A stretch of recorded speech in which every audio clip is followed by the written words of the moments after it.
Nandito yung pobre, magsisimba.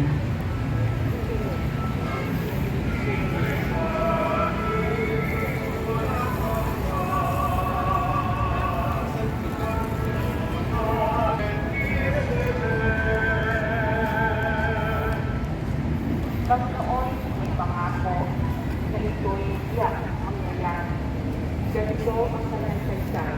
Today is Wednesday, January 22. Yung iba daw nagsabi na yung ibang tawag na video ko, hindi yun fresh. Anong fresh? Nandito nga ako, di ba? Pumunta kayo dito, no? Para malaman nyo yung tuwing Wednesday pag nagsisimba kayo, hindi kayo yung ibabash nyo ako na hindi fresh yung ano ko, simba. Diba?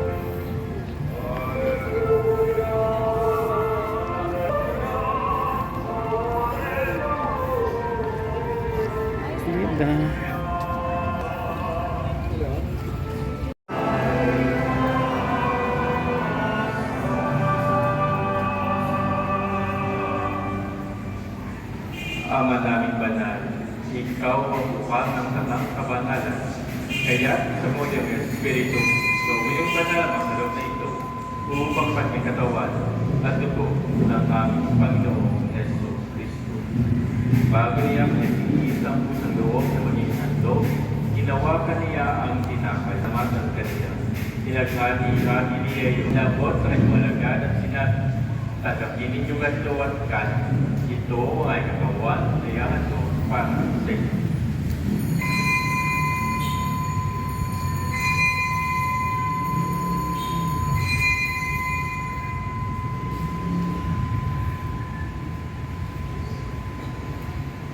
Gayun naman ang matapos ang hapunan, hinawakan niya ang kalis. Muli kaniyang pinasalamatan. Inabot niya ang kalis sa malagad at sinabi, "Tanggapin ninyong lahat ito at inumin. Ito ang kalis ng aking dugo. Nang bago at hanggang tipan, ang aking binubus para sa inyo at para sa lahat sa ipapatawad ng mga kasalanan. Gawin niyo ito sa pag-alala sa akin."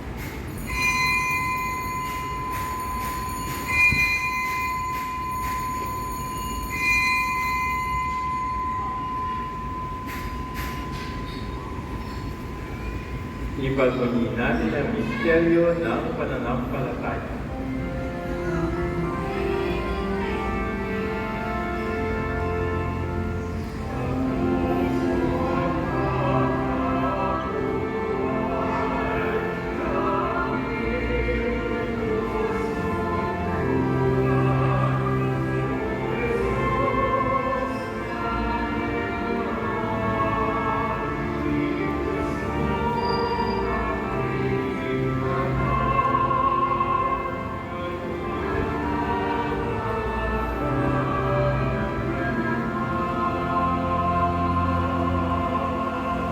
Ama, ginagawa namin ngayon ang pag-alala sa pagkamatay at muling pagkabuhay ng iyong anak.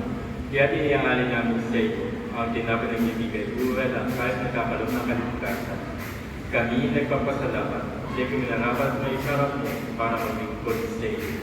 Sinasama namin yung magsasalo-salo sa katawan ni Kristo ay mabukod sa kakaisa sa pamagitan ng Espiritu Santo.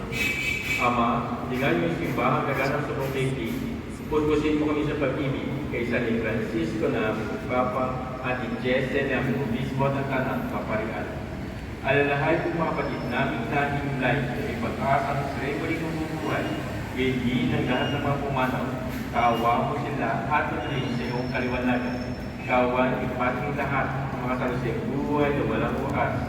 Kaysa naman na Birheng Maria na Ina ng Diyos, kaysa ni San Jose na kanyang esposo, kaysa ng mga apostol at ang lahat ng mga banal na nabuhay sa ibig ng kalugod-lugod sa iyo, ay pag-iwan ng anak pupuri sa karangalan mo sa pamagyong anak ng Panginoong Jesus Cristo. Sa pamagyong ni Cristo, kasama niya sa Kanya, ang lahat ng papuri ay sa iyo, Diyos sa mga kapangyarihan, kasama ng Espiritu Santo, magpasuwalang hanggan.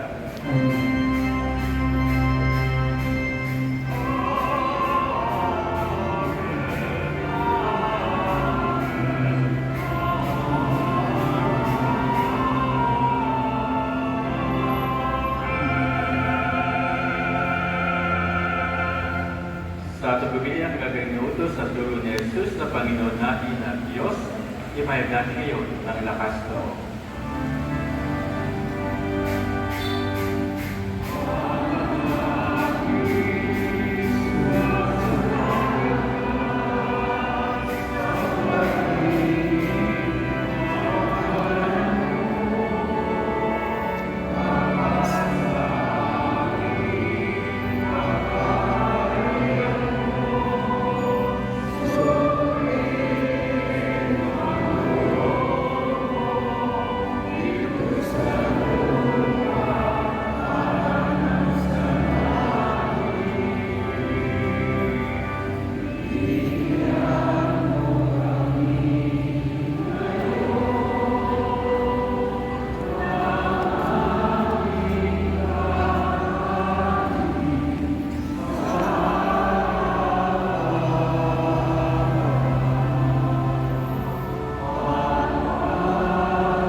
Rin namin biyadiyasan sa masama, pagkalooban ng kapayapaan araw-araw, iligtas sa kasalanan, at ilayo sa lahat ng kapahamakan, talaan namin pinananamikan, nagkatilang kapahiyag, na Diyos namin si Jesus Cristo.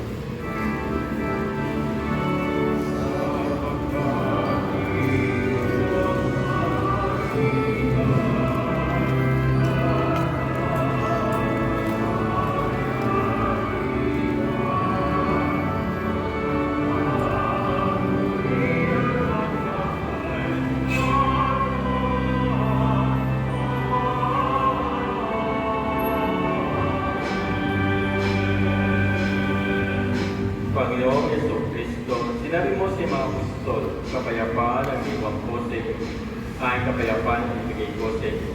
Tunghayan mo ay pananampalataya at huwag ang kakasal. Pagkalooban mo ng kapayapaan at pagkakaisa, ay sa iyong kalooban ng kasal Espiritu Santo magpagawalang hanggan. Ang kapayapaan ng Panginoon ay laging sumayin. At sumayin. Magbigayan kayo ng kapayapaan ng Panginoon. Excuse me, Diyos. Excuse me.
Ito ang poder ng Diyos.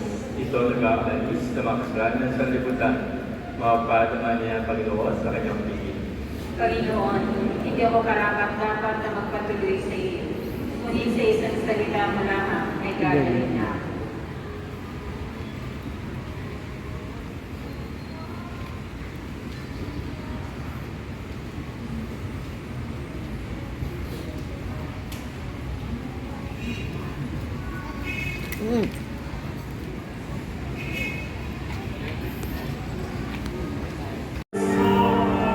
Malawat yung tubig.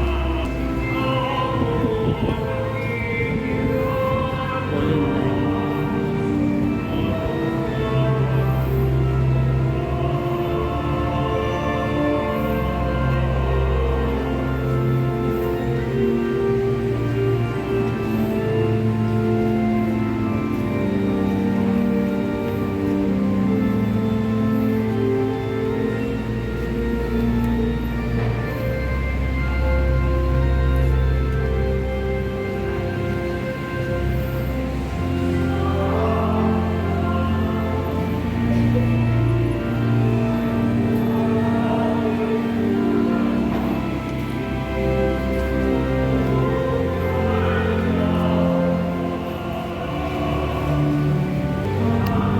Magpapagay na.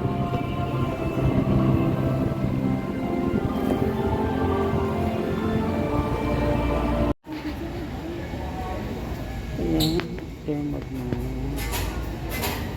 Magdang ko tangan po. Ayan, At dinala mo ang aming madalang natin upang iyong ipakilala ang halagang pagtitiis ay ng tao ng iyong mundo.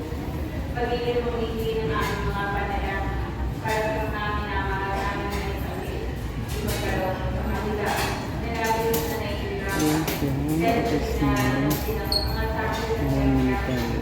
Iyong pagpapalito nila ang aming ganyan.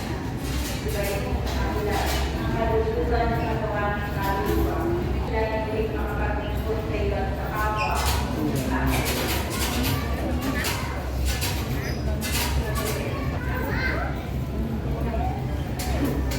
Sumainyo ang Panginoon.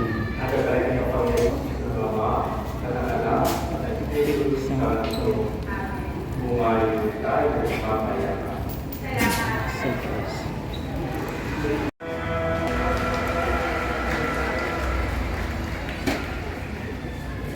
Ayan, tapos na yung mas. Uwian na.